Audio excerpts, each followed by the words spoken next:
Aí, um delegado muito gentil, um cara muito educado, no aeroporto internacional do Galeão, disse: eu quero desafiar você, na igreja sede nas filiais, durante todo esse ano, é você que vai fazer conforme você quiser fazer. Em envelope especial, você vai oferecer um aluguel seu, você paga aluguel, pega esse aluguel, de abril a dezembro, divide em um aluguel. Por exemplo, eu pago R$500 de aluguel, eu vou oferecer uma semente de um aluguel para que o Senhor possa abrir a porta para eu ter a minha casa própria. Então você pode pegar esses R$500 e dividir de abril até dezembro. Um mês eu dou 50, outro mês eu dou 30, você que vai dizer, mas num envelope especial. E alguém aí está dizendo: pastor, eu estou pagando a minha casa própria. Você vai pegar o valor de uma mensalidade e também dividir, do jeito que eu pago tudo, ou dividir como você quiser, para que Deus te dê os recursos até o final para quitar essa casa. E alguém pode dizer: pastor, eu estou morando de favor, que a coisa está feia pro meu lado, e eu estou morando de favor. Então, eu vou te dar uma dica. Você vai pegar 30% do que você ganha em um mês. Mas estou desempregado, alguém te ajuda? Um mês, você recebeu uma ajuda? Então, você vai pegar de um mês. Por exemplo, aí abriu: pastor, eu estou ganhando de favor, estou desempregado, eu fiz um biscate e recebi R$300. Ok, então, a tua semente vai ser R$90 para um ano. Entendeu? Você vai pegar 30%. Ou se você está empregado: pastor, eu ganho R$600 e estou vivendo aqui, moro na casa do meu pai. Ok, R$30, R$180, você tem de abril a dezembro para você plantar. Esses R$180 vai ser a sua semente para que você tenha uma casa.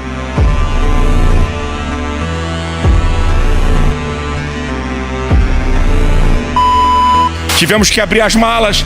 Pastor Alexandre com a esposa, que eles sabiam quem estava no mesmo grupo de voo, botou todo mundo junto, abriu todo mundo mala para ver se tinha alguma coisa minha em alguma mala.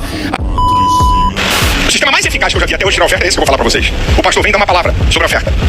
Também não é aquele sistema: irmão, passa esse envelope aí, passa o que vai passar? Alguém vai passar nas irmãs envelope, por um acaso? Não, uma palavra que seja de 5 minutos, você tem que dar. Aí pegou meus cadernos, meus famosos cadernos. Eu não gosto de laptop, eu não gosto de tecnologia. E a neurociência me ajuda. É dizimista. Na minha igreja, o dízimo o cara tem que se levantar e botar no gasofilácio. A oferta devolve na mão do obreiro. Então, na igreja que eu sou pastor, dízimo no gasofilácio, mas a distribuição é na mesma hora. O crente, o dízimo da oferta entrega na mão de cada um. O dízimo ele tem que pedir pro obreiro dar ele. Ele vai preencher o dízimo da oferta, eu vou apresentar a oferta. Ele devolve na mão do obreiro, o dízimo ele se levanta para botar no gasofilácio. Mas ele foi entregue na mão dele lá. O que acontece? O cara recebe o envelope na mão. Ou dá oferta porque ama, ou dá oferta porque é constrangido, azar dele. Ou dá oferta porque ama, ou dá oferta porque é constrangido, azar dele. Movimenta o cérebro quando você escreve. Tudo meu é no caderno. Eu devo ter uns 15 a 20 cadernos. Levei 4. 3 cadernos exclusivos com esboços de mensagem. E um caderno onde todos os vídeos que eu faço e os discursos nessas manifestações eu escrevo.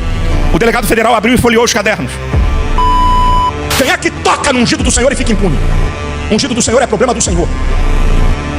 Ungido do Senhor não é problema teu. Teu pastor é ladrão? Teu pastor é pilantra? Você não está gostando? Sai de lá e vai para outra igreja. Não se mete nisso não, que não é da tua conta não. Cai fora, vai embora. Aqui ó, tchau, pastor, Deus abençoe o senhor. Eu quero aqui a minha carta. O senhor pode dar uma carta de apresentação que eu vou para outra igreja. E se não der também, como diz Jabe, vai embora. Só não arruma problema. É isso aí, ele está correto. Só não arruma problema. Não toque ungido de... Rapaz, aprenda isso. Eu já vi gente morrer por causa disso, irmão. Irmão, já vi gente morrer. Eu estou falando aqui, eu já vi gente morrer. Meu irmão, isso é coisa muito séria, meu irmão. Meu irmão, não toma atitude contra a pastor. Não entra nessa furada, não vai. Se ele vir contra mim, ele vai perecer. Se ele vir contra mim, Deus vai tirar a vida dele. Ele folheou caderno por caderno. Eu falei: amigo, me devolve esses cadernos, porque são esboços de mensagens que eu prego. Que democracia é essa? Isso é uma vergonha que estamos assistindo no Brasil. Eu sou um líder religioso. Eu sou um líder religioso. Eu sou um líder religioso. Pode ser esse aí que eu escrevo sobre o que eu vou falar? Fica com esse aí. Ele olhou, mas ele estava debaixo de ordem do chefe da Gestapo de Alexandre de Moraes em Brasília. O delegado lá, chefe da Gestapo, que isso não é Polícia Federal. Gestapo, que isso não é Polícia Federal. Gestapo, que isso não é Polícia Federal. Gestapo, que isso não é Polícia Federal. Quem é que toca no ungido do Senhor e fica impune? Ungido do Senhor é problema do Senhor. Ungido do Senhor não é problema teu. Teu pastor é ladrão? Teu pastor é pilantra? Você não está gostando? Sai de lá e vai para outra igreja. Aí ele ligou e o cara falou: recolhe tudo. Ele falou: pastor, eu obedeço a ordem. Falei: perfeito, obrigado. Ô senhor ministro, já digitalizou os cadernos? Me devolve. Pedimos uma bênção sobre Lula, sobre governadores. Nós declaramos, em nome de Jesus, amém. Que democracia é essa? Isso é uma vergonha que estamos assistindo no Brasil. Eu sou um líder religioso. Você vai oferecer um aluguel seu. Você vai oferecer um aluguel seu. Será que pode ter alguma questão teológica? Você vai oferecer um aluguel seu. Você vai oferecer um aluguel seu. Você vai oferecer um aluguel seu. De que eu queira dar um golpe? Bem, talvez sirva para alguém da Polícia Federal aceitar Cristo. Quem é que toca no ungido do Senhor e fica impune? Quem é que toca no ungido do Senhor e fica impune? Rapaz, aprenda isso. Eu já vi gente morrer por causa disso, meu irmão. Sabe o que é esse inquérito? O inquérito fala de obstrução de justiça, formação de quadrilha, golpe de Estado, intervenção para ajudar governos estrangeiros. O que é que eu tenho com isso, gente? O que é que eu tenho com isso? Eu sou um líder religioso! Eu sou um líder religioso! Para vocês terem a ideia do nível da perseguição, só que ele escolheu o cara errado. Quem é que toca no ungido do Senhor e fica impune? Não que eu seja o Superman Gospel. Eu sou um líder religioso. Não. Ele escolheu o cara errado e eu explico por quê. Porque eu não tenho medo de ser preso. Quem é que toca no ungido do Senhor e fica impune? Eu não tenho medo de ser retaliado. Quem é que toca no ungido do Senhor e fica impune? E a pior coisa é você lutar com alguém que não tenha medo naquilo que você quer lutar. Eu sou um líder religioso. Eu não tenho medo de nada disso. Eu sou um líder religioso. Segundo, com todos os meus defeitos e limitações, eu sou um ungido de Deus. Eu sou uma voz profética. Eu sou um líder religioso.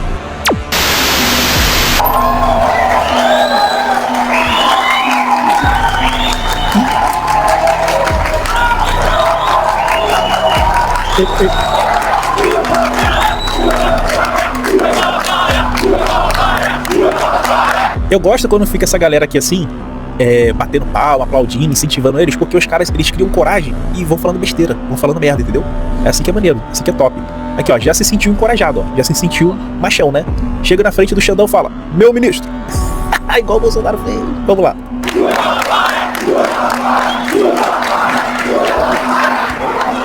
A PF tem conversas que ligam você diretamente a essa articulação internacional. O que eles vêm ficar? Vamos lá.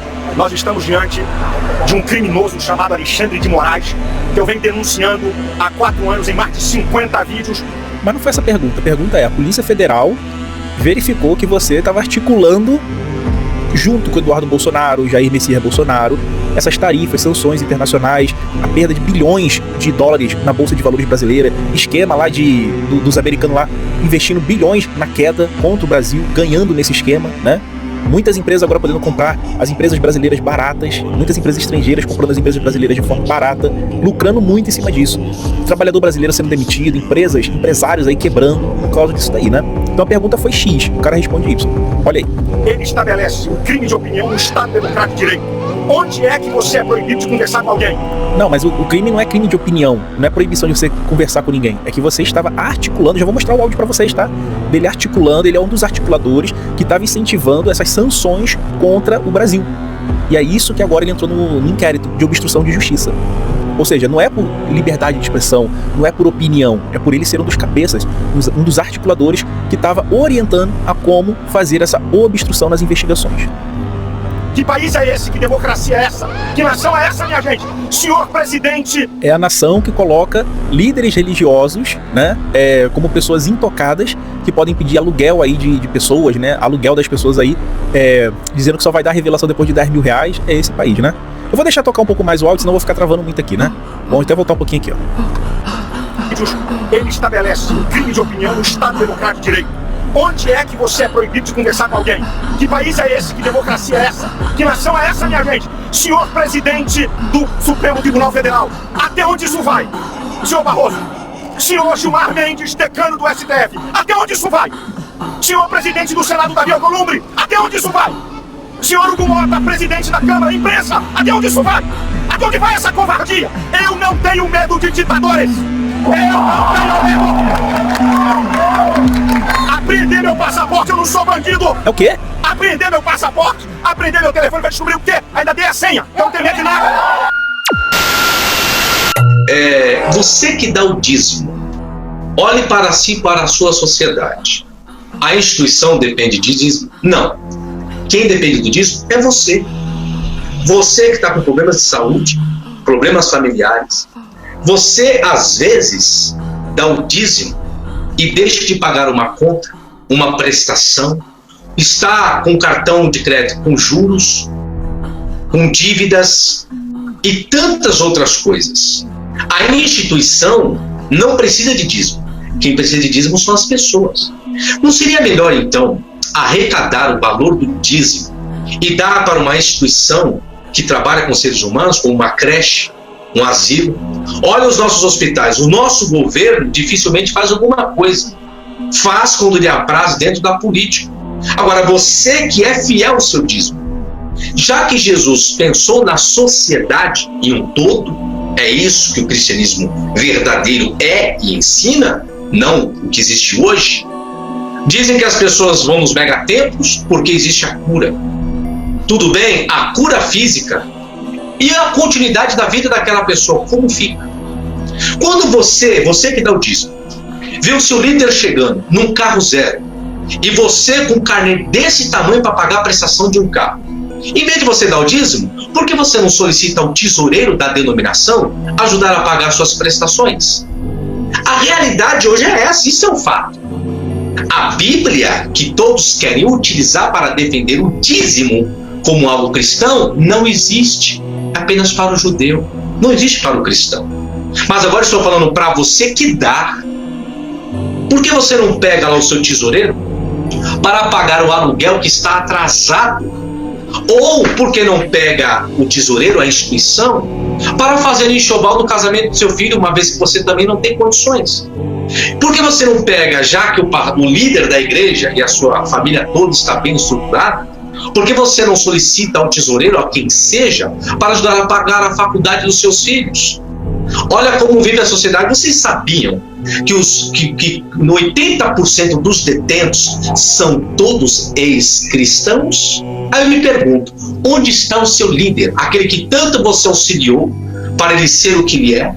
O filho dele está bem? Ou alguns estão e nem todos estão? E onde estão agora? Então, o dinheiro é seu.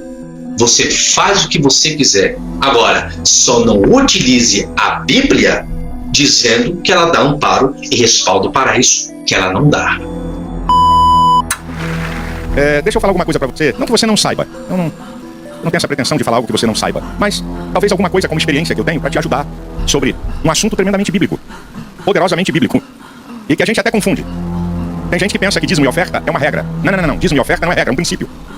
E qual é a base para ser um princípio? É que um princípio na Bíblia, ele transcende eras. Um princípio transcende a questão de Antigo ou Novo Testamento.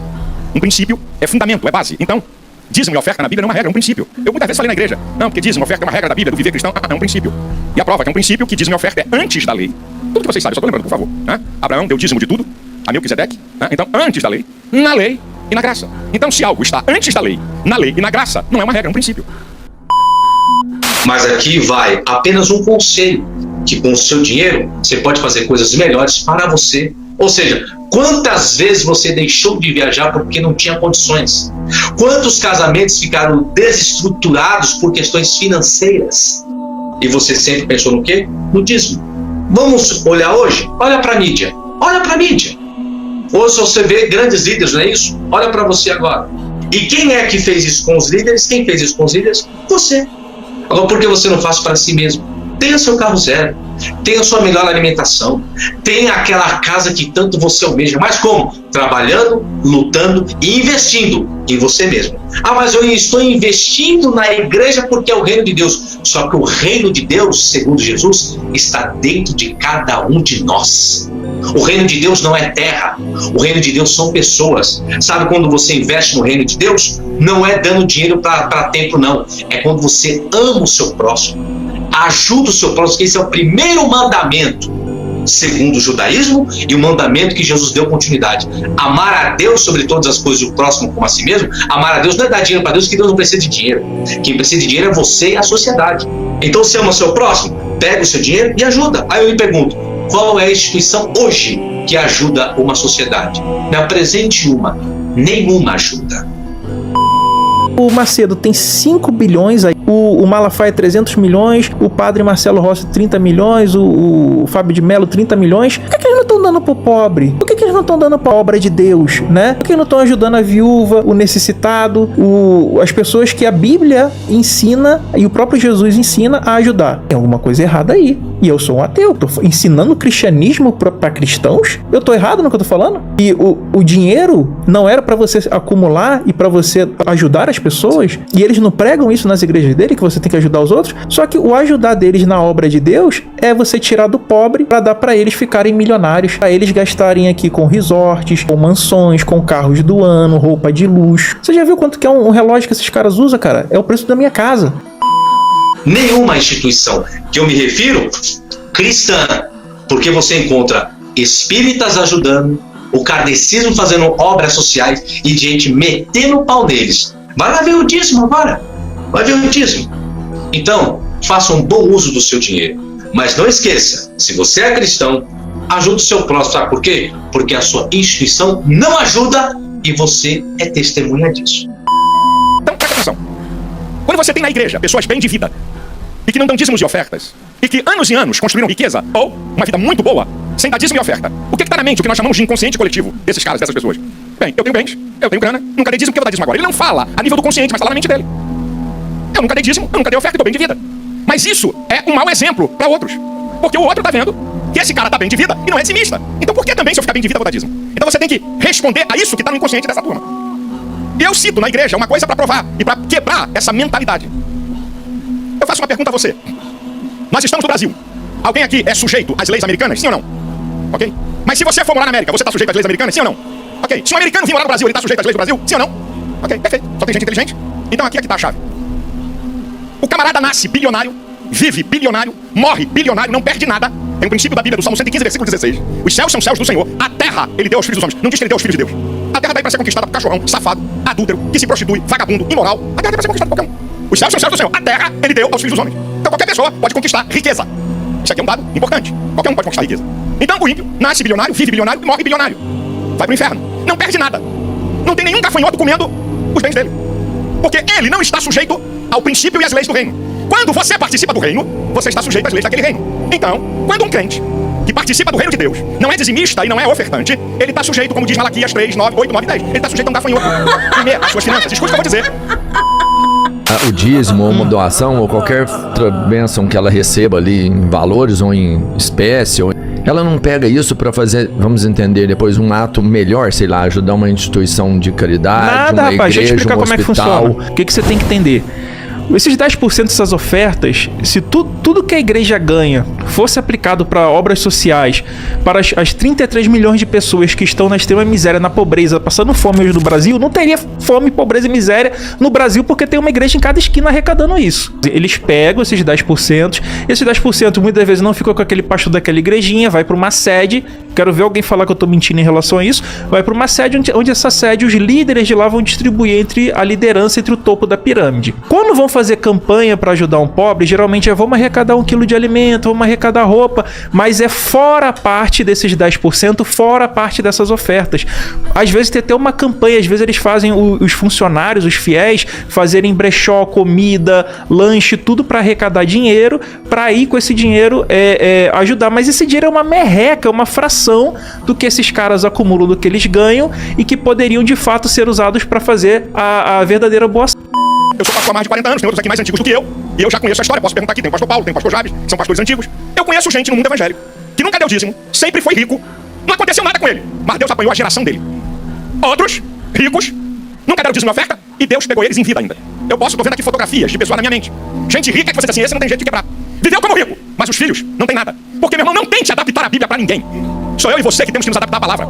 Não tente justificar nada. Então, como a pessoa pertence ao reino de Deus, ele nunca deu dízimo, nunca deu oferta. Anote e pode ter certeza. Ou na vida dele, ou na geração dele, a sentença vai vir. Porque Deus vela pela sua palavra, meu irmão. Então, eu digo lá na igreja que sou pastor. Você não pertence ao reino? Nasce rico, continua rico, morre rico. Mas tem um inferno te esperando. Ah, você pertence ao reino? É? Então você está debaixo da lei desse reino. Então você não vai escapar. Ou você, ou sua geração. E eu tenho visto gente poderosa. Um dia desse, parece até incrível o que eu vou falar aqui. Exatamente sexta-feira. Um filho de um cara que era milionário, membro da Assembleia de Deus. E hoje vive de favor. Eu não reconheci, ele falou, não tá me reconhecendo, Malafaia? Eu olhei e falei, eu tô. Aí ele me disse o nome de quem era filho. Falei, caramba, o pai desse cara era milionário. Nunca foi fiel. Dava ofertas, mas nunca foi fiel. Falei, olha a geração desse cara. O que esse cara possuía é impossível você dizer que ele ia deixar a família naquela condição. Porque nós estamos sujeitos à lei do reino. Então, diga para as ovelhas da sua igreja: se você pertence ao reino, você está sujeito às leis do reino, aos princípios do reino, aos fundamentos do reino. E se você quebrar e desobedecer, em algum tempo vai vir Se você não dá os seus 10%, se você não dá o seu tudo pra Deus, você é um ladrão, que você tá roubando do Senhor. Porque Ele que te deu tudo, inclusive a sua vida. Porque imagina, uma pessoa que foi condicionada durante anos, a vida inteira, aprendendo que cobra fala, que o homem veio de um boneco de argila num jardim mágico, que teve um dilúvio que encobriu a mais alta montanha, que o sol e a lua parou, que as estrelas e o sol veio depois da terra, da planta e da água, etc. Tudo isso, sem contar o medo de um apocalipse, o terror psicológico que é montado na sua mente, tudo isso ao longo de décadas, pra você tirar isso da sua mente, é como você tirar o álcool de um alcoólatra. Agora, uma vez que você se liberta, uma vez que você consegue enxergar a realidade de outra forma, você enxerga o mundo de pessoas mal intencionadas aplicando golpes em pessoas bem intencionadas, pessoas humildes, pessoas que realmente têm sua fé, que querem fazer o bem pro próximo, mas não conseguem nem se desenvolver porque estão dando o seu recurso financeiro, o seu tempo, as suas emoções a uma ideia religiosa para um líder religioso. Não todos, é claro, tem líder religioso que faz um trabalho muito bom, que são pessoas que realmente acreditam, mas eu tô falando dos picaretas, dos safados desonestos que exploram as pessoas humildes. Pegam a Bíblia, as palavras de Jesus, as palavras que estão ali, pra falar que você é ladrão se você não tá dando seu dinheiro pra Deus. Só que não é Jesus que tá dizendo na Bíblia que você não pode acumular tesouro na terra onde a traça e a ferrugem há de consumir? Isso aqui é uma coisa importante pra gente falar e ensinar. Porque senão, o camarada acha o seguinte: eu nunca dei dízimo e sou bem de vida, porque eu vou dar agora. Outra coisa que eu tenho aprendido, queridos pastores, com muito respeito: na igreja que eu sou pastor, ninguém sobe no púlpito pra falar de oferta sem dar uma oferta. Enquanto isso, a máquina da fé continua girando, moendo a esperança dos mais pobres e cuspindo mais riqueza para os mercenários do altar. E você do outro lado, glória a Deus, aleluia. O esquema é simples, Brasil. Eles convencem o fiel de que sua pobreza não é um problema econômico, social, mas é espiritual. É espiritual, é sobrenatural. Dizem que Deus está testando a sua fidelidade e que a chave da vitória é você sacrificar no altar o pouco que você tem. O que foi que você trouxe hoje? Como Leonardo Salles fez isso, né? O que você trouxe hoje? Eu trouxe um anel. Anel, eu trouxe o meu cordão no pescoço, eu trouxe o relógio, o anel, a pulseira, e o pastor vai lá e pega tudo do cara. E tá tudo certo. Porque é um líder espiritual. Deus falou comigo assim, tem 5 pessoas aqui, que precisam subir naquele altar com sacrifício de 1000. 5. São 5 empresários que tá tudo amarrado na vida deles, mas esse ano Deus vai prover um grande milagre. Se Deus não for na minha vida, não vai acontecer, mas se Deus for, vai. Se ele fizesse isso na rua, seria um ladrão. Dentro da igreja, é um líder espiritual. Será que mais ou menos? Se ele fizesse isso, olha, passa o relógio, passa o cordão, eu quero cordão. Eu quero que você passe, quer dizer, esse cara seria o quê? Um ladrão, né? Seria preso. Mas dentro da igreja ele pode fazer a mesma coisa, apenas com essa arma aqui. Não apenas com revólver. Mas ele pega essa arma e coloca na mente, aqui ó, do cliente, ó, gatilha. Isso aqui, pulseira de ouro. É a pulseira de ouro? Você vai sacrificar? Deus, meu Deus. Se o teu filho tá colocando uma pulseira de ouro no altar, o altar não pode devolver um anel pra ele. Não pode. Porque Ageu capítulo 2, versículo 8, vai dizer: minha é a prata e meu é o ouro. Se ele tá dando uma pulseira de ouro pro altar, e a tua palavra diz em Marcos capítulo de número 4, que vai voltar um anel também de ouro. Um anel também de ouro. Isso é um sangue real na minha vida, nas minhas mãos. Ageu capítulo 2, 8, minha prata e meu ouro. Agora da última cara será maior que a primeira. Se essa igreja, se esse ministério pertence a Deus, ele vai ter que voltar aqui pro testemunho, Senhor, com muito mais ouro do que ele está entregando, porque o ouro simboliza a prosperidade. Olha aqui. Olha aí no telão. Olha aí no telão. Olha aí, ó. Minha é a prata, meu é o ouro. Então, afetando a pulseira também, não afetou o cordão, anel é a pulseira. Você perdeu muita coisa. Você perdeu muita coisa antes de voltar. Perdeu Mercedes, perdeu 5 milhões de reais. Deixa eu falar uma coisa pra você. Você perdeu até antes de subir desse altar. Porque se você continuar perdendo, a minha vida é uma furada e não tá na minha vida. Dessa forma, encara tudo. Mas ele não é ladrão. Eu e todos nós damos dízimos num gasofilácio pra todo mundo ver. Pastor dá dízimo na tesouraria, o povo não tá vendo você dar dízimo. Como é que você quer que seu povo seja dizimista? Eu transmito a Santa Ceia da nossa igreja para todas as igrejas do Brasil e no exterior ao mesmo tempo, por transmissão. E na hora do dízimo, um cameraman me pega, eu saindo do púlpito, descendo e botando o meu dízimo no gasofilácio. Toda a igreja no Brasil e no exterior me vê dar dízimo. Eu sou modelo, eu sou referência. Que negócio é esse? E também eu tenho uma regra na igreja que eu sou pastor. Pastor que não dá dízimo, eu arranco da igreja. Porque se não tem fé pra dizimar, não tem moral pra ser pastor. Senta no banco. Eu tiro. Primeiro eu aviso. O que tá acontecendo, amado irmão? Tá com algum problema financeiro no sentido que tá desempregado? Eu sei que não, porque eu tô pagando salário.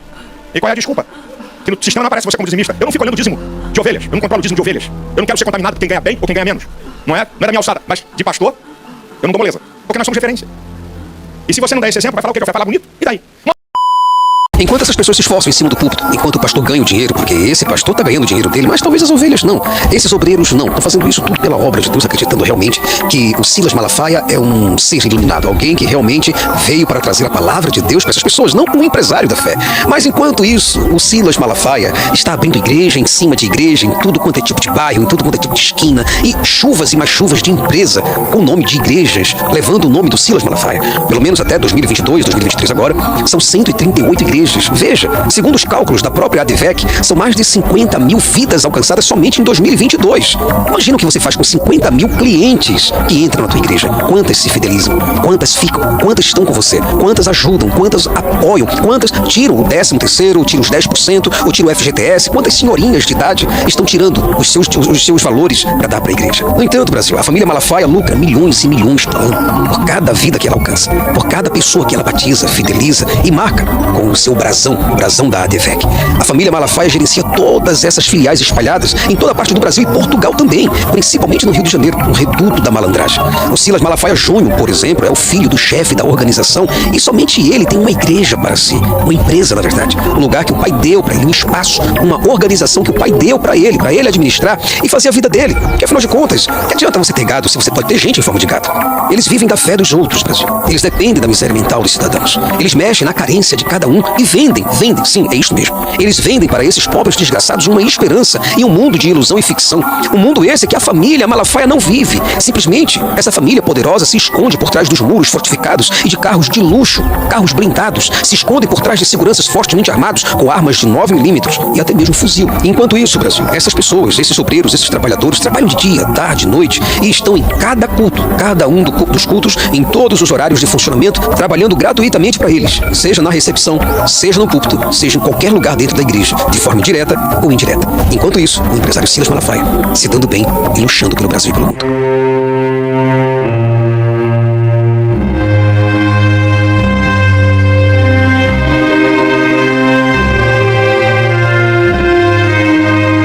Para você do outro lado que está vendo essa imagem, talvez refletindo sobre tudo que eu estou te mostrando, eu pergunto, para que curral? Para que gado? Para que ração? Se você tem um povo. Veja que o povo de máscara, veja que o povo de luva, mesmo assim está exaltando o nome daquele que cura, do Deus que cura, das escrituras que dizem curar pessoas, mas não funciona, tá tudo aí. Brasil, convenhamos, por favor, vender fé é talvez o negócio mais perfeito que existe na face da terra, porque não precisa fazer nenhum produto para ter que pagar mão de obra, para ter que pagar impostos, não precisa dar garantia de nada. O pastor, o padre, o espírita pode prometer o que não tem, e quando alguém consegue uma glória através de algum esforço, através da medicina, da tecnologia, do seu próprio trabalho, do seu próprio esforço, ou através dos médicos, etc. Pessoas que estudam o tempo todo para curar os outros. Aí a pessoa agradece a Deus. Mas se ela não agradecer, se ela não receber nada, o pastor diz para ela que foi simplesmente falta de fé, ou que Deus não quis atender o seu pedido.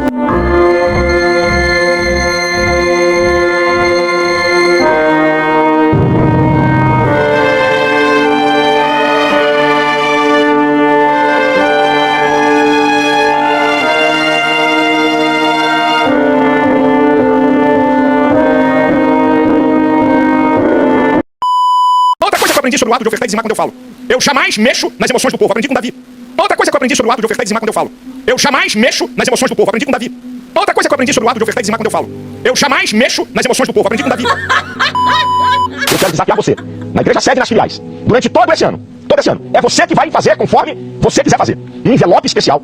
Você vai oferecer um aluguel seu. Um aluguel. Você paga aluguel? Pega esse aluguel de abril a dezembro. Divide em um aluguel. Por exemplo, eu pago R$500 de aluguel. Eu vou oferecer uma semente de um aluguel para que o Senhor possa abrir a porta para eu ter a minha casa própria. Então você pode pegar esses R$500 e dividir de abril até dezembro. Um mês eu dou 50, outro mês eu dou 30. Você que vai dizer. Mas num envelope especial. E alguém aí está dizendo, pastor, eu tô pagando a minha casa própria. Você vai pegar o valor de uma mensalidade e também dividir. Do jeito que eu pagar tudo, ou dividir como você quiser. Para que Deus te dê os recursos até o final para quitar essa casa. E alguém pode dizer, pastor, eu estou morando de favor.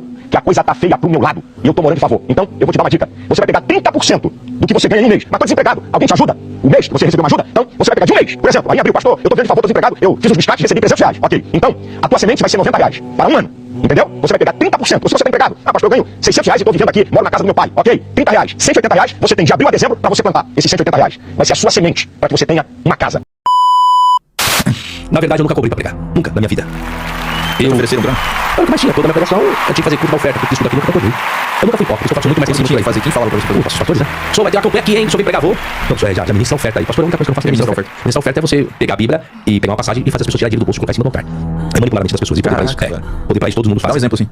Meus irmãos sabem, a igreja está passando por uma grande dificuldade. Existe para submeter um relatório, irmão, estamos com uma despesa muito alta para pagar. Eu dependo de vocês, estou aqui hoje. E encarecidamente eu queria contar com a sua colaboração. Deus falou com vocês, que eu sei muito bem disso. Olha o que foi tratado hoje, a promessa aqui do Isaac, irmão. Foi um sacrifício que Deus pediu para Abraão. Lógico, é um filho, dói no coração. Irmão, o Senhor tira seu filho, dói no coração, irmão, eu sei. Essa nota que você tem tão especial aí, que é para comprar mistura de amanhã. Irmão, mas você tem fé, você está no lugar certo. Você tem fé em Deus, acredita na prosperidade de Deus. E eu vou lançar uma palavra profética para você aqui agora. Se você abrir o seu coração, sem medo, sem temor, e chegar com esse único Isaac que você tem no bolso, R$100 aí, que é a mistura de amanhã, irmão, não vai ser a mistura de amanhã, vai ser a mistura que você vai ter para depois. E até churrasco no final de semana. Então vem aqui, em nome de Jesus, e faça a contribuição. Simples assim, imagina um fundo musical. É que eu fui um pouco mais imponente. Eu posso fazer a retirada da oferta de uma forma triste, melancosa, pode fazer o que quiser. Caramba, cara. Era só ministrar.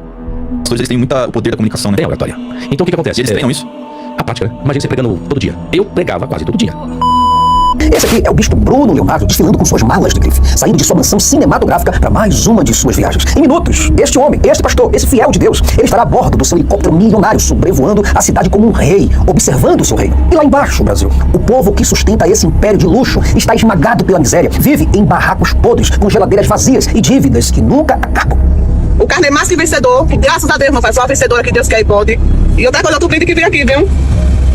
Olha, a pulseira mais cobiçada do Brasil, a do Salmo, não, que é do nada faltando, nada quebrado, nada fora do lugar. Agora. Nada faltando, nada quebrado. Nada fora do lugar. Fecha essa geladeira, véia. Quem tá fazendo essa dentro dessa casa? Nada faltando, nada quebrado. Nada fora do lugar. Fecha essa geladeira, véia. Quem tá fazendo essa dentro dessa casa? Nada faltando, nada quebrado. Nada fora do lugar. Fecha essa geladeira, véia. Quem tá fazendo essa dentro dessa casa? Olha nós aqui. Aí, gente, chegou o nosso carnê, graças a Deus. Eita, como eu tô feliz, gente. A gente pediu. Esse carnê eu pedi ano passado, não consegui. Graças a Deus agora a gente conseguiu. Olha, olha, a pulseira. Olha, nada faltando, nada quebrado, nada fora do lugar. Sabe o que é o mais impressionante nisso tudo que eu tô mostrando pra vocês? É a conformidade desses pobres, dessas pessoas lunáticas e doutrinadas pela religião. Porque eles não reclamam, pelo contrário, dão glória a Deus, porque acreditam que a oração poderosa do bispo abrirá as portas pra eles. Não dá atenção? Vamos lá, bispo. Deixa uma bênção daqui. Cada uma loja. Eu não sei bênção, meu Deus. Você foi minha fé, mas eu sou oração. Tua glória, a nossa. Agora, a partir do momento que eu conheci você, boa história. Quem é que toca no ungido do Senhor e fica impune? Quem é que toca no ungido do Senhor e fica impune? Quem é que toca no ungido do Senhor e fica impune? O ungido do Senhor é problema do Senhor. O ungido do Senhor não é problema teu. Teu pastor é ladrão. Teu pastor é pilantra. Você não tá gostando, sai de lá e vai pra outra igreja. Não se mete nisso não, que não é da tua conta não.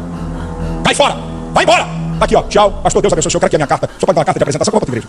E se não der também, como diz Jabe, vai embora. Só não arruma problema. É isso aí, ele tá correto. Só não arruma problema. Não toque ungido. Rapaz, aprenda isso. Eu já vi gente morrer por causa disso, irmão. Eu já vi gente morrer por causa disso, irmão. Eu já vi gente morrer por causa disso, irmão. Eu já vi gente morrer por causa disso, irmão. Irmão, eu já vi gente morrer. Eu tô falando aqui, eu já vi gente morrer. Meu irmão, isso é coisa muito séria, meu irmão. Meu irmão, não toma atitude contra a pastor. Não entra nessa furada, não vai. Se ele vir contra mim, ele vai crescer. Se ele vir contra mim, Deus vai tirar a vida dele.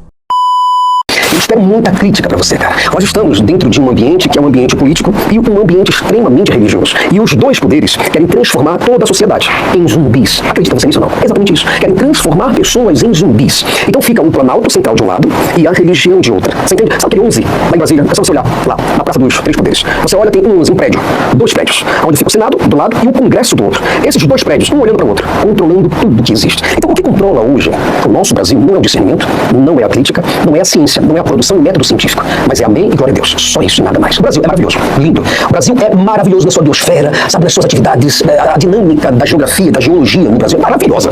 Agora, o que mata no Brasil é a religião, de verdade, do fundo do coração.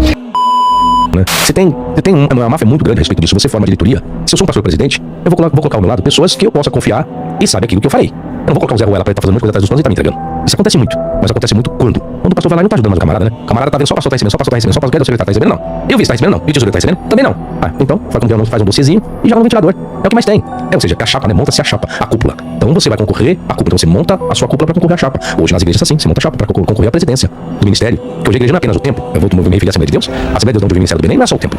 Tem várias instituições coligadas a ela. A CJDB, que é a Convenção Geral, é coligada a ela. A CPAD é coligada a ela. A CPAD é a Casa Publicadora da Assembleia de Deus. É uma mina de dinheiro. É um banco aqui, mano. É um banco. É um banco. É um banco. Porque o que tem de livro ali que vende? Traduz. Meu amigo, revista. Quer uma coisa que dá dinheiro? Parece que não. Revista de escola dominical, meu filho. Sério, cara? Meu amigo, vamos lá. Vamos dar um exemplo. Esse exemplo é máximo. Vamos supor que eu pague na revista. Não é esse preço. Vamos lá, R$1. Eu tenho Não, dá um exemplo sério. Não, eu não sei o preço hoje. Eu não sei o preço. Não, não é. Não, R$1 não é. Não, acho que 10 não chega. Só se for do mestre, né? Porque você tem a revista dominical pro membro e você tem a revista do professor que é do mestre. Mas vamos colocar R$1, né? R$1, né? Mais do que isso que eu sei. Só não sei o preço real. Mas R$1. Aí eu só tenho uma congregação de 100 pessoas. Eu tenho. Onde você pega o Brasil todo, meu amigo? O Brasil todo. Com essa revista. É muita gente. Ou seja, você só de revista, você coloca aí, vamos supor que nós tenhamos aí, vou jogar por baixo, vai, 50 milhões de fiéis da Assembleia de Deus, que é muito mais do que isso. Nem tudo isso, cara. O quê? Faz uma pesquisa aí que você vai ver. Faz uma pesquisa. É só você fazer uma pesquisa. Nossa, é muita gente. Meu amigo, é muita gente. É muita gente. Mas vamos colocar mais baixo? Não, vamos colocar 10 milhões. Não é isso, que é muito mais. 10 milhões é um real, dá quanto? Dá 10 milhões. Aí eu tenho uma revista. Isso uma fonte de renda. É, uma só. A revista ela é trimestral. Então eu sei que durante 3 meses eu vou virar 150. Quanto eu falei aqui? 150 mil. Se eu colocar 50 mil pessoas, né? 50. Não, 10 milhões eu falei. 10 milhões de fiéis. A um real é 10 milhões. Então 30 milhões eu tenho de uma revista que ela é trimestral. Tá entendendo agora? Só a revista da escola dominical. Por baixo. Por baixo. E os livros que vende? E os acessórios que vende? E as bíblias que vende? E o suporte da bíblia que vende? E os pingentes que vende? E os cálices que vende? Da Santa Ceia, né? Da Cabacia, Santa Ceia. Meu amigo, pelo amor de Deus. A Assembleia é a igreja que mais ganha grana hoje. Não. Não? Não. Você tem as neopentecostais universal, né? Cara. Enquanto você vamos supor que você está trimestralmente arrecadando 30 milhões, a igreja ali em um mês já arrecadou mais do que isso, né? De dízimo e oferta nos cultos, né? Entende agora?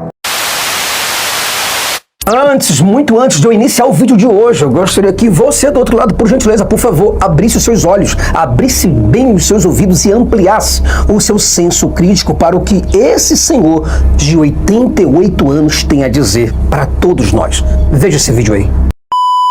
Licença, o senhor acredita em Jesus Cristo? Não, nem em Jesus Cristo, nem em Deus. 1 milhão na conta ou 5 minutos com Jesus? É 1 milhão na conta. O que o senhor faria com esse dinheiro? Nada.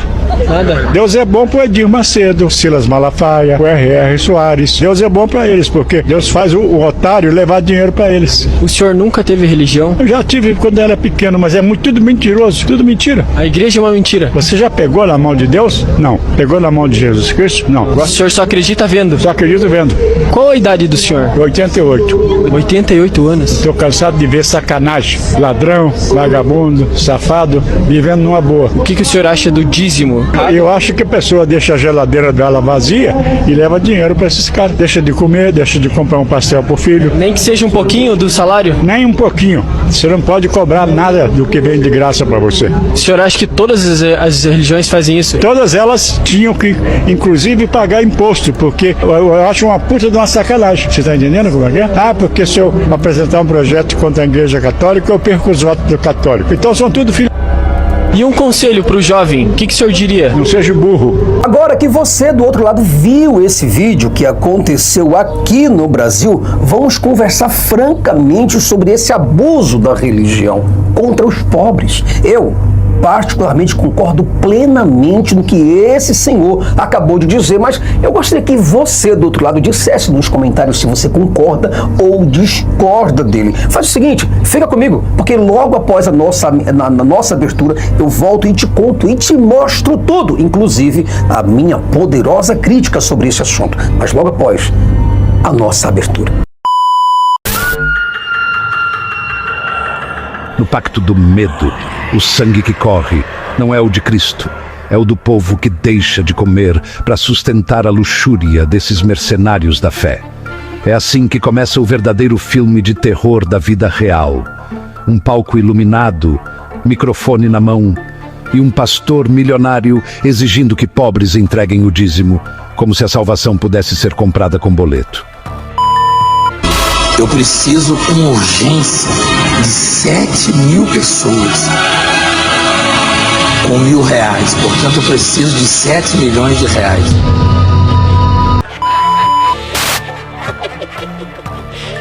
Eles dizem que é semente, mas na prática é estelionato religioso. Quem se recusa é ameaçado com o inferno. Quem obedece acaba com a geladeira vazia e a consciência pesada, porque deixou de dar um pastel para o filho para encher o tanque da Ferrari de pastor. Deus vai tirar você da amargura. Deus vai tirar você da amargura, eu estou dizendo.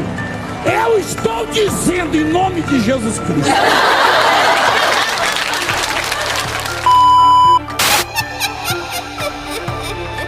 E aí, eu pergunto, até quando a gente vai normalizar esse circo?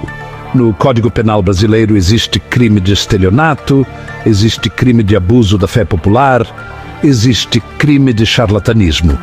Mas, curiosamente, quando se trata de pastor bilionário, o silêncio é cúmplice. Quem é que toca no ungido do Senhor e fica impune? Eu sou um líder religioso! Eu sou um líder religioso!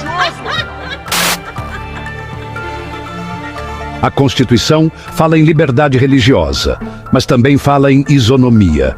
E por que a igreja não paga imposto enquanto o trabalhador paga até no arroz e feijão? Isso é fraude institucionalizada. É conivência do Estado com a pilhagem da fé. E enquanto isso, esses mesmos pastores aparecem na TV pedindo R$1.000 como semente da fé, prometendo milagres que nunca vêm. Isso não é religião, isso é máfia.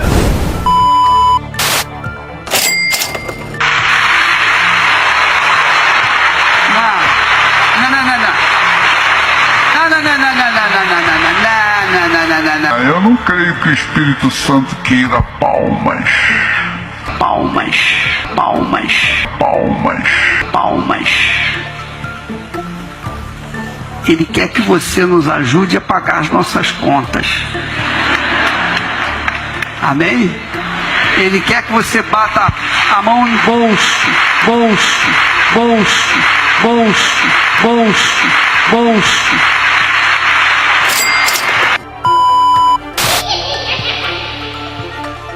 A verdadeira praga não é o diabo, é o luxo bancado pela miséria alheia.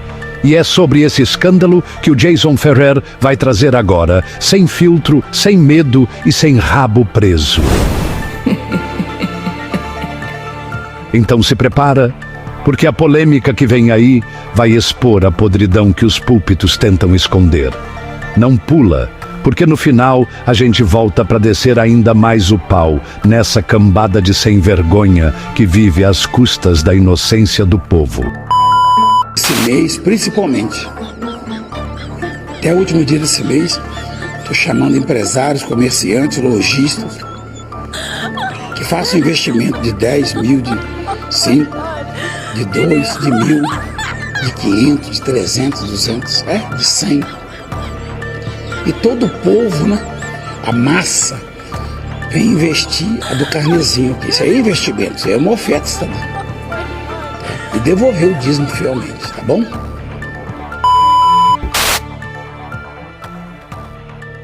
Sem mais delongas, bora pro vídeo. Além da Fé com Jason Ferrer.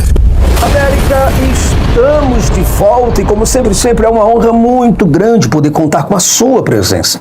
Muito obrigado por sua participação e, acima de tudo, muito obrigado por sua preferência, pela audiência que você dá ao canal Além da Fé com Jason Ferrer aqui no Brasil. E quando eu falo aqui no Brasil, o Jason agora está se tornando internacional. Isso mesmo que vocês estão ouvindo do outro lado. Nós estamos com um canal nos Estados Unidos, criado nos Estados Unidos para o povo de língua nativa americana, o idioma inglês. E o interessante é que o nosso canal lá é chamado Godless Truth with Jason Ferrer. Quer dizer, a verdade sem Deus. É o nome do nosso canal lá, totalmente dublado. E eu gostaria de fazer essa conexão. Os vídeos que vão sair aqui em português, eles também vão sair em inglês. Isso vai ser o mais importante, porque eu gostaria de impactar poderosamente o mundo com essa mensagem. Porque não é possível, Brasil. Não é possível América, não é possível Europa, Ásia, a Oceania e todos os continentes que nós vamos viver as nossas vidas submissos, comendo na mão de pastor, comendo na mão de padre, de espírita e submissos a um livro supostamente sagrado. Um livro que inventaram para nós, para nos sujeitar, para dominar, manipular as massas, para manipular a linguagem, para manipular as crenças, a cultura, para manipular tudo no ser humano. Não é possível que você, do outro lado, vai continuar dessa forma. Antes de tudo, eu gostaria, por gentileza, de apresentar este livro para você. O livro Porque Jesus Mentiu sobre Sua Segunda Vinda. Você precisa, entenda isso, você precisa adquirir este livro e absorver todo o conhecimento que tem aqui. São 24 capítulos e 460 páginas aqui dentro, que prova para todo pastor, prova para todos os fiéis, prova para todo professor de escola bíblica dominical, professor universitário, que Jesus, o personagem principal do Novo Testamento, se equivocou, mentiu, errou duro, errou rude, errou feio sobre a sua segunda volta, que seria a parousia. Isso quer dizer, a sua segunda presença real, visível, literal, onde todo olho veria.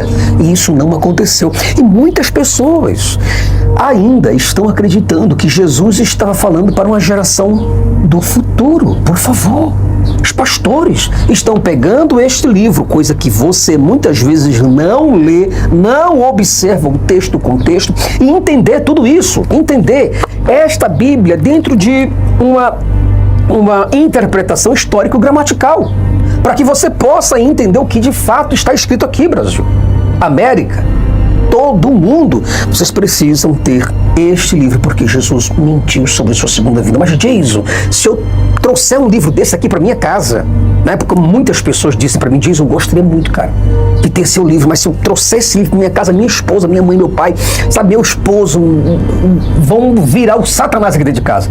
Entenda. Emancipação é isso. Você está pensando diferente. Ninguém, quando você morrer, vai contigo pular do teu caixão. Você nasceu sozinho, vai morrer sozinho. Então, emancipação de pensamento. Isso aqui é só uma literatura. Isso é papel. Isso não vai trazer maldição para você, nada disso. Então, leve este livro, entre em contato comigo. Jason, como é que eu faço para comprar o teu livro? Entra em contato comigo aqui pelo 819, aliás, 55, tem que falar assim agora, 55 DDI, tá? 819-7115-1360, ou você pode apontar sua câmera aqui para o QR Code e falar diretamente comigo. Bom, vamos para o vídeo de hoje, que eu gostaria de, cara, é muita coisa que eu, gostaria de falar, é muita coisa aqui engasgado para poder falar, mas a lei protege, blinda esses homens aí, que não é brincadeira. E sim, aproveitando aqui rapidamente, eu quero muito agradecer aos membros do canal, a vocês que são as colunas do Além da Fé. E agora, como nós estamos crescendo, estamos precisando ainda mais de vocês do outro lado. Nos ajude, nos fortaleça. E outra coisa, se você ainda não é membro, não é inscrito, não deixou um joinha, se você ainda não compartilhou esse vídeo, não faz isso, compartilhe os nossos vídeos para chegar em mais corações e mais mentes. Meus queridos, entenda bem o que eu vou falar para vocês agora. Em tempos em que as pessoas procuram consolo na fé como se fosse a última esperança diante do caos, ouvir um senhor desse de 88 anos dizer com tanta franqueza e sinceridade que não acredita em Deus, que não acredita em Jesus Cristo, é como um raio de lucidez cortando as nuvens da alienação coletiva. 1 milhão na conta ou 5 minutos com Jesus? É 1 milhão na conta. O que o senhor faria com esse dinheiro? Nada. Nada? Deus é bom pro Edir Macedo, Silas Malafaia, o R.R. Soares. Deus é bom para eles, porque Deus faz o otário levar dinheiro para eles. E quer que eu te diga mais? Ele ainda disse o seguinte: entre 1 milhão na conta e 5 minutos com Jesus, ele prefere o dinheiro. Não porque esse senhor seja ganancioso, mas porque ele sabe que Jesus nunca apareceu nem vai aparecer. E o dinheiro, pelo menos, compra um pão, coisa que Jesus não faz. Tô cansado de ver sacanagem, ladrão, vagabundo, safado, vivendo numa boa. O que o senhor acha do dízimo? Eu acho que a pessoa deixa a geladeira dela vazia e leva dinheiro para esses caras. Deixa de comer, deixa de comprar um pastel pro filho. Nem que seja um pouquinho do salário? Nem um pouquinho. Esse senhor de 88 anos que você viu, ele não é um ateu de modinha, de todinho, um ateu por rebeldia, por pura arrogância ou por imoralidade, mas sim por experiência. Ele viu a vida de frente, ele assistiu às injustiças, às desigualdades, às igrejas crescendo às custas da miséria, do pobre, do miserável, do favelado, enquanto o ladrão, o safado, o vagabundo, o bandido, vive muitas vezes de terno e com uma Bíblia na mão. Esse senhor de 88 anos, ele viu de camarote, ele viu de perto, sem filtro, sem sermão, sem censura, tudo que esses pastores fazem. E concluiu com amargura, mas também com sabedoria: Deus é bom para o Silas Malafaia, para o Edir Macedo, para o R.R. Soares. Deus é bom para eles, porque tem sempre um otário levando dinheiro. Deus é bom para o Edir Macedo, Silas Malafaia, o R.R. Soares. Deus é bom para eles, porque Deus faz o otário levar dinheiro para eles. O senhor nunca teve religião? Eu já tive quando era pequeno, mas é tudo mentiroso, tudo mentira. Aí você entendeu, Brasil? Um senhor com 88 anos, uma experiência vasta, chega a essa conclusão. Porque ele sabe que esse otário é o povo pobre. Gente que acredita em promessas vazias, que doa parte do salário ou o pouco que tem em nome de um Deus que nunca se manifesta. O carne é mais que vencedor, que graças a Deus, meu pai, sou a vencedora que Deus quer e pode. E outra coisa, outro brinde que vem aqui, viu? Olha, a pulseira mais cobiçada do Brasil, a do Salmo, não, que é do nada faltando, nada quebrado, nada fora do lugar, ô glória. Veja, é só você observar, meu irmão, minha irmã, onde quer que você esteja do mundo me ouvindo neste exato momento. Eu não estou aqui para acabar com a sua fé, para destroçar as suas doutrinas religiosas, para distanciar você de alguma realidade sobrenatural que você esteja vivendo. Nada disso, não. O que eu quero é que você se conscientize de que o que você está fazendo, clamando o sobrenatural, ele não está aqui. O Jesus que você fala, Jason, Jesus está aqui. Não, é o pastor que fala que Jesus está aqui. Não é você. Mas Jason, eu tive uma experiência com ele. Como assim você teve uma experiência com ele? Como que você, sozinho, no mundo todo, teve uma experiência com Jesus? Assim como aquelas pessoas que se explodem, teve uma experiência com Maomé. O homem que andou com um cavalo alado por todo o Oriente Médio. As pessoas acreditam nisso. Outro que conversou com uma cobra, Adão, Eva.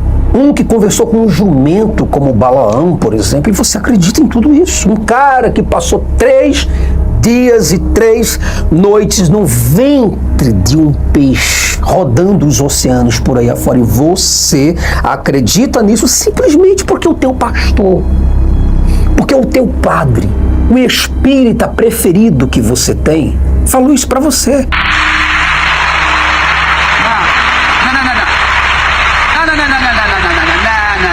Eu não creio que o Espírito Santo queira palmas.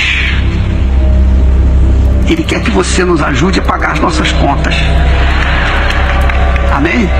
Ele quer que você bata a mão no bolso. Mas olhe, veja a realidade, olha ao nosso redor, que você vai ver que não tem nada aqui. Gente, por exemplo, essas pessoas que acreditam nesses pastores são as mesmas que deixam a geladeira vazia, que nega um pastel para o seu filho, mas contribui fielmente com o dízimo. Nada faltando, nada quebrado. Nada fora do lugar. Peste essa geladeira, véia.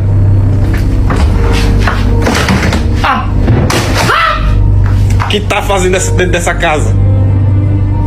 Isso não se faz não, porra! Porque ele teme não ser abençoado por Deus.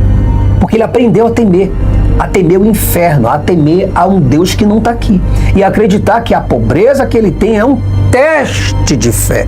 Deus está testando você como Jó. O interessante de tudo é que o Senhor faz um teste com um rapaz que estava entrevistando ele ali com o microfone na mão. Ele faz o seguinte: você já pegou na mão de Deus? Pegou na mão de Jesus? Não, ninguém pegou. Você já pegou na mão de Deus? Não. Pegou na mão de Jesus Cristo? Não. O senhor só acredita vendo? Só acredito vendo. Qual a idade do senhor? 88. 88 anos. Estou cansado de ver sacanagem. Ladrão, vagabundo, safado, vivendo numa boa. Tudo que existe são apenas discursos. São livros, artigos supostamente revelados por uma entidade que nunca apareceu. Tem 30 pessoas que vão fazer um voto de R$100. Mas eu queria aqui em cima do altar, no mínimo 4. Diga comigo, 4. Que vai pegar uma semente de R$1.000. Diga amém. De R$1.000. R$1.000 pra gente não é sacrifício. Algumas pessoas que é R$1.000 não é sacrifício. Se é a primeira de R$1.000, sobe aqui no altar. Vai dando glória. Tem pessoas que R$1.000 para ele não é sacrifício. Mas tem pessoas que é, sim ou não? É 4, né? Tem uma. Cadê as outras 3? Levante e vem aqui pro altar imediatamente. Eu preciso ser muito rápido nisso. A velocidade que você vem é a velocidade do seu milagre. A velocidade que você vem é a velocidade do seu milagre. Você, filha, já tem 2, vai dando glória. 3, eu acho que vai passar. Vai passar, pastor. Chamei 4, acho que vai dar umas 10. Diga glória a Deus. E a pergunta que muitas pessoas me fazem é o seguinte: Jason, por qual motivo as pessoas acreditam então nessas coisas? Porque elas têm uma fé baseada em ausência, em medo e manipulação. E as igrejas, enquanto isso, isentas de impostos, isentas de fiscalização, intocáveis, crescendo como impérios, enquanto o povo dorme com fome, com sede, cheio de pestes. E sabe o que é o vexatório de tudo isso? O que a gente precisa estar vendo todos os dias na nossa frente? Quando alguém, por exemplo, ousa propor que as igrejas pagam o que todo cidadão paga. Os políticos sempre dizem por aí: se eu mexer com a igreja, eu perco votos. Isso revela a podridão por trás da estrutura. É um jogo de poder e não de fé. Olha só, presta bem atenção. É um jogo de poder, não é fé. Não tem Deus, não tem Jesus, não tem o Espírito Santo, não tem Maria. Todos esses são fantoches. Quando eu falo fantoches, eu estou falando garotos propagandas, como, por exemplo, a McDonald's tem lá o seu garoto propaganda. As empresas têm um garoto propaganda. A empresa de Silas Malafaia, de Edir Macedo, do R.R. Soares, do Valdemiro Santiago e de tantos outros por aí, tanto do pastores milionários do Brasil como da América do Norte, por exemplo, ou de outros países por aí afora, eles têm um garoto propaganda, que é Jesus. Eles enchem a casa com o nome de Jesus. Venha para Jesus, traga para Jesus o seu dinheiro, traga para Jesus, pague as nossas contas, tudo isso. E o que esse Senhor que você viu do outro lado, o que ele disse com uma simplicidade desconcertante, o que foi que ele disse? Ele falou: não seja burro. Isso, na verdade, é um tapa na cara dessas gerações doutrinadas para obedecer. Todas elas tinham que, inclusive, pagar imposto, porque eu acho uma puta de uma sacanagem. Você está entendendo como é que é? Ah, porque se eu apresentar um projeto contra a Igreja Católica, eu perco os votos do católico. Então são tudo filhos. E um conselho para o jovem, o que o senhor diria? Não seja burro. Esse senhor que você viu, ele não tem estudo teológico, ele não tem um estudo filosófico avançado, ele não cita filósofos, ele não cita versículos, ele não cita teólogos, mas o que ele tem é experiência, porque ele viu o mundo. Ele viu o suficiente para entender que, no fundo, muita gente está enriquecendo vendendo esperança, se aproveitando da fé, porque a fé virou um produto caro demais para quem ganha tão pouco e não pode pagar tudo isso. Então, o seu conselho para os jovens é muito claro. Ele falou: questionem, não aceite tudo que é dito em nome de Deus, não deixe o medo impedir você de pensar. A vida, por favor, a vida já é dura demais para ser entregue às instituições que cobram por promessas, cobram por profecia. Esse senhor que você viu representa uma consciência rara no mundo de fiéis que não duvidam, que não perguntam, que não criticam.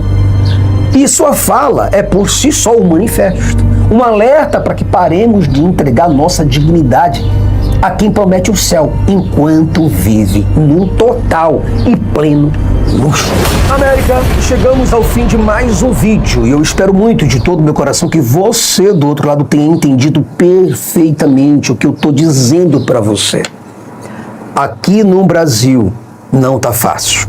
Eu não sei como que está aí no seu país. Coloca nos comentários também o que você está achando de tudo isso. Porque o Brasil, o local onde eu estou, é o maior celeiro de estelionatários da fé.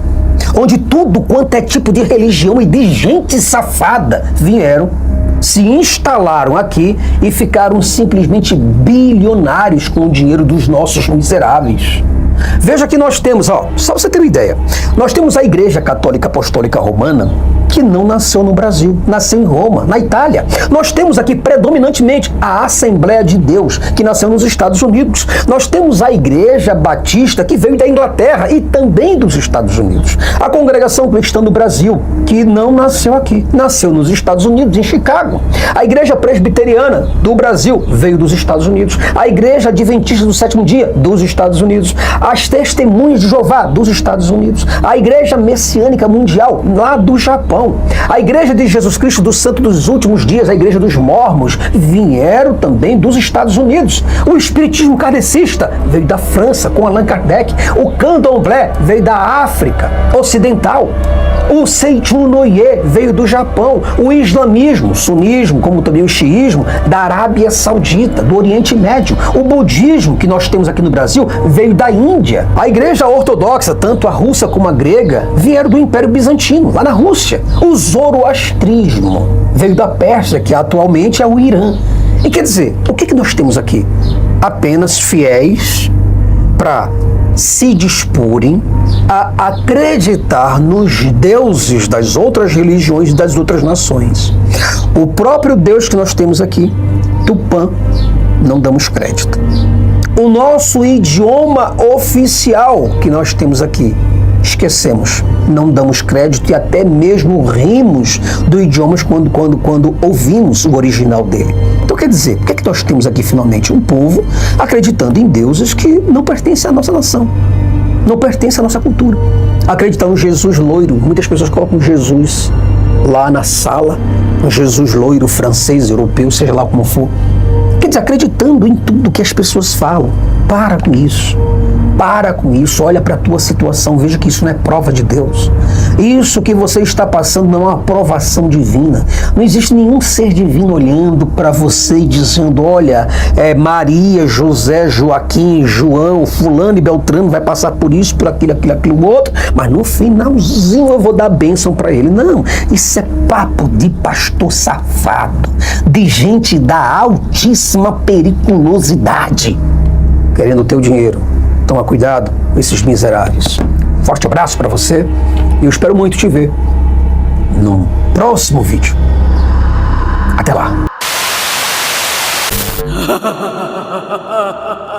E aí, galera? Firme e forte!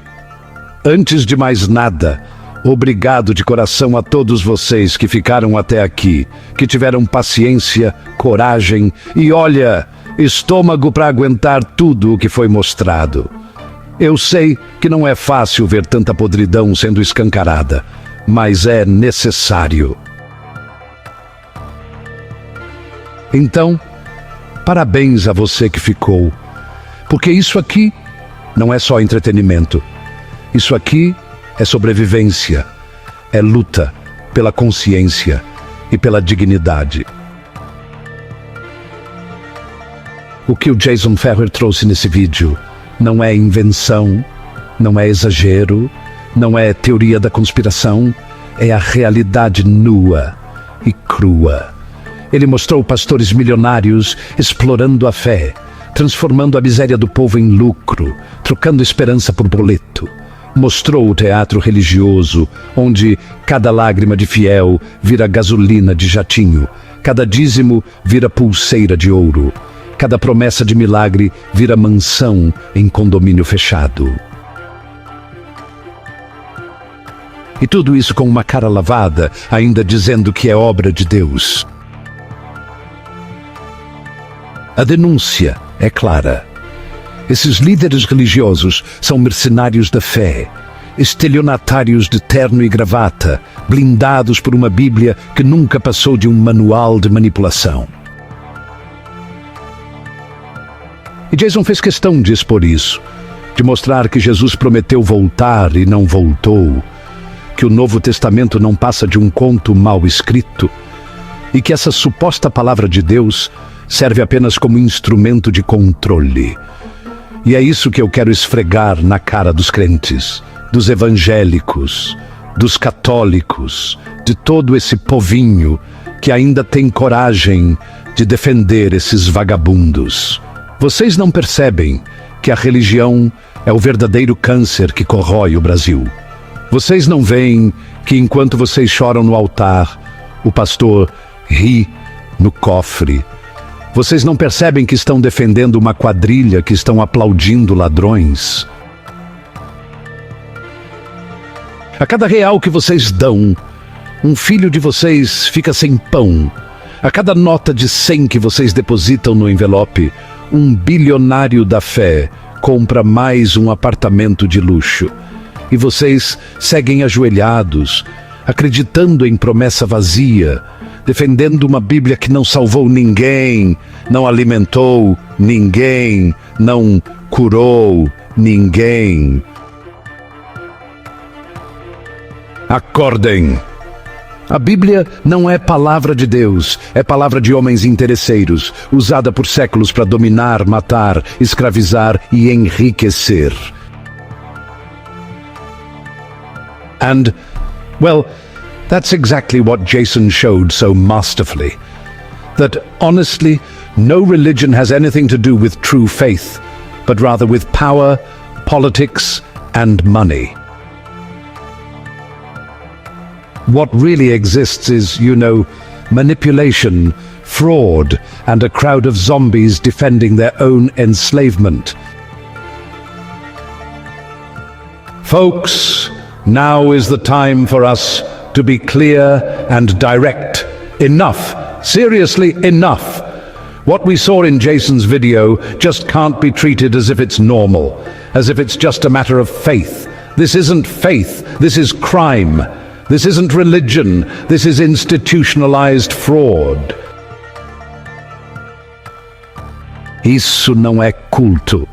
Isso é lavagem de dinheiro travestida de oração.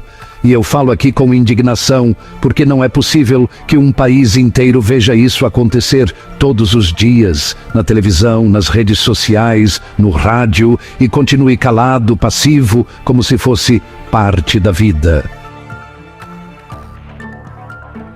Esses pastores milionários não são homens de Deus, são criminosos perigosos que vivem blindados por leis frouxas e por políticos covardes. Eles prometem milagres em troca de dinheiro. Eles dizem que se você der o dízimo, Deus abre a porta do céu. Mas o que abre mesmo é a conta bancária deles. E vamos falar sério. Se isso não é estelionato, então o que é? O Código Penal está aí, bem claro. Artigo 171. Crime de estelionato. Prometer vantagem enganosa em troca de dinheiro. É exatamente isso que acontece. Mas ninguém faz nada. Onde está a polícia? Onde está o Ministério Público? Onde estão os juízes, os promotores, os deputados que juraram defender o povo? Será que ninguém vê que essa exploração da fé é tão grave quanto roubo a banco? Porque na prática, o que esses caras fazem é roubar o pobre, só que com Bíblia na mão. É furto de esperança, é assalto à dignidade. Não tem arma de fogo, mas tem arma psicológica, tem manipulação, tem chantagem espiritual. É crime igual, e talvez até pior, porque destrói a mente e a vida de quem acredita. E se depender de quem está no Congresso, não muda nada. Porque, olha, político morre de medo de perder voto. Eles se acovardam diante de igreja. Eles fecham os olhos, tapam os ouvidos, porque sabem que mexer com pastor é mexer com rebanho de eleitores. E aí fica essa palhaçada. O trabalhador paga imposto, até no arroz, na água, na energia. Mas pastor bilionário não paga 1 centavo sobre dízimos e ofertas. Isso é justo. Isso é democracia, isso é república. É nada, é conivência, é corrupção institucionalizada. Então, o que a gente tem que fazer? Denunciar, chamar a polícia chamar o Ministério Público, expor, cobrar atitude das autoridades. Se a gente não cutucar, se a gente não bater de frente, nada muda. Vai continuar essa farra, esses caras rindo na cara do povo e enchendo os bolsos. E eu digo mais, se esse país fosse sério, já teria CPI da fé, já teria pastor milionário sendo julgado, já teria líder religioso pagando imposto e respondendo por cada centavo arrancado do povo. Mas não, aqui eles são tratados como santos intocáveis. E não adianta dizer que isso é questão de crença, porque crença não pode ser usada como desculpa para crime. A fé é livre, sim, mas quando a fé é usada para roubar, manipular e enriquecer, deixa de ser fé e vira máfia. O problema é que o brasileiro foi ensinado a respeitar religião sem questionar. Não pode falar mal de padre, não pode falar mal de pastor, não pode criticar igreja. Como não pode? Pode e deve. Porque se não questionar, o abuso cresce, a exploração aumenta e a escravidão continua. E eu pergunto aqui, olhando no olho de quem está assistindo, até quando você vai aceitar ser explorado? Até quando vai ver sua mãe, seu pai, seus avós entregando dinheiro suado para bandido de púlpito e ficar calado? Até quando vai engolir a desculpa de que é obra de Deus? Deus não tem nada a ver com Gombum. Isso é obra de gente safada, mercenária, que enriquece em nome de uma mentira. Bom, pessoal, continuando a fala aqui do nosso amigo que infelizmente não se sentiu muito bem e acabou passando mal com essa conversa toda, a pressão subiu. Então é o seguinte, olha ao seu redor. Quantas famílias passando fome, quantos jovens sem futuro, quantas crianças sem escola, enquanto esses caras vivem como reis. Isso é justo? Isso é cristianismo? Isso é amor ao próximo? É nada. É exploração, pura e simples. E se a gente continuar calado, eles continuam crescendo. Daqui a pouco não vai ter mais diferença entre religião e governo, porque já estão enfiando o pastor em tudo quanto é lugar, no Congresso, na Câmara, até em cargos de poder. E sabe o que acontece quando a religião toma conta da política? O povo perde o pouco que ainda tem de liberdade. Por isso eu digo, basta. Chega de aceitar essa putaria de pastor milionário e bilionário mandando no país. Chega de ver deputado puxando saco de igreja para garantir voto. Chega de ver polícia fingindo que não enxerga. Chega de ver juiz passando pano. Nós precisamos agir. Precisamos cobrar, denunciar, gritar, cutucar. Porque se depender deles, essa farra nunca acaba. E aqui vai meu apelo.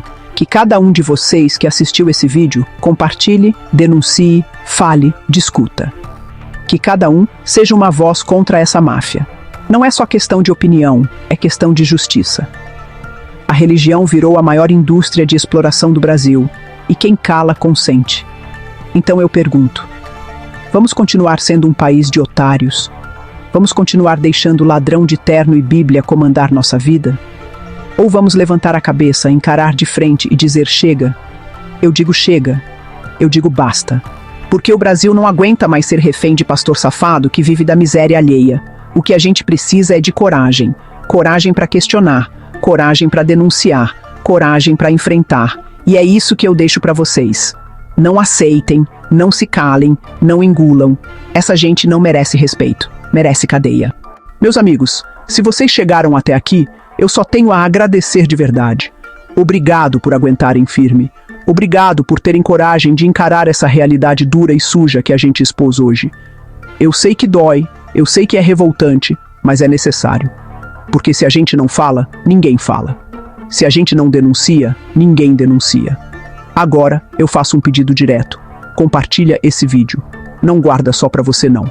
Manda pros amigos, pros familiares, joga nos grupos, espalha essa mensagem. A gente precisa furar essa bolha e mostrar para o Brasil inteiro a podridão que esses pastores milionários escondem por trás do púlpito. E mais, denunciem. Não tenham medo.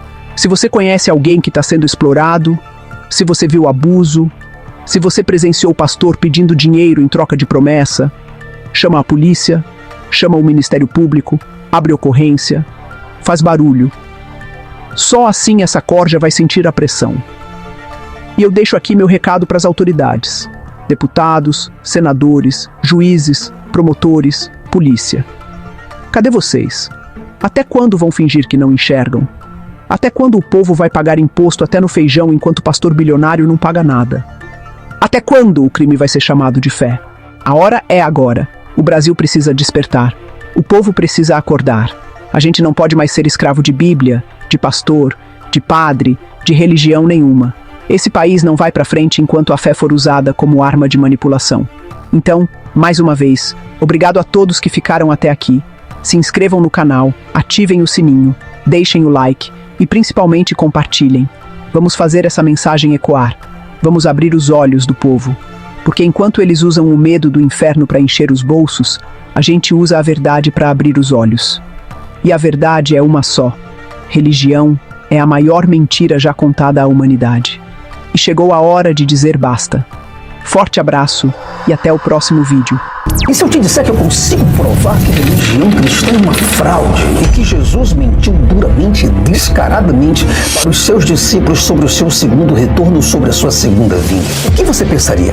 O que você me diria? Neste livro, Por que Jesus mentiu sobre a sua segunda vinda, uma crítica contundente à escatologia cristã, neste livro eu desafio você a desmascarar a maior mentira da história, a volta de Jesus. Mas é claro que eu preciso perguntar para você do outro lado, será que você está preparado para enfrentar a verdade que sua fé não quer admitir? Por que, na verdade, Jesus não retornou até agora?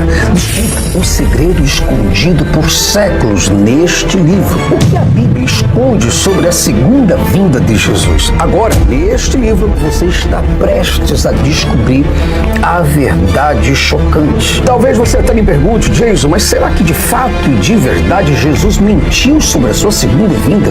Neste livro eu provo bíblica e escatologicamente que sim. Prepare-se para uma revelação que simplesmente vai abalar a sua fé. Este livro é e será o seu guia contra essa farsa. Faz o seguinte, venha e adquira o seu agora mesmo.